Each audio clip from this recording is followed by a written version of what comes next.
A recent report found that as a result of the economic downturn, 1 in 50 children are now homeless in America. With shelters at full capacity, tent cities are sprouting up across the country.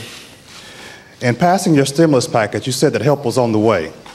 But what would you say to these families, especially children, who are sleeping under bridges in tents across the country? Well, the first thing I'd say is that I'm heartbroken that any child in America is homeless. And the most important thing that I can do on their behalf is to make sure their parents have a job. And that's why the recovery package said, as a first priority, how are we going to save or create 3.5 million jobs? How can we prevent layoffs for teachers and police officers?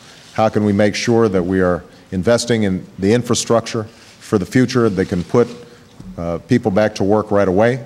How do we make sure that when people do lose their jobs that their unemployment insurance is extended, that they can keep their health care?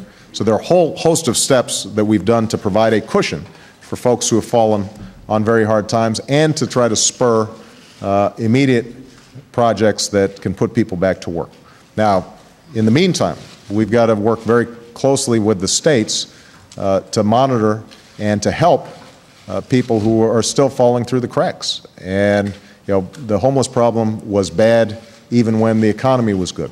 Part of the change in attitudes that I want to see here in Washington and all across the country is a belief that it is not acceptable for children and families to be without a roof over their heads in a country as wealthy as ours. And so we're going to be initiating a range of programs as well to deal with homelessness. One area in particular I want to focus on is the issue of veterans. The rate of homelessness among veterans is much, much higher than for non-veteran populations. And so we've got a number of the increases that we're looking for in our budget on veterans funding directly addresses the issue of homeless veterans. That, I think, can provide some real help.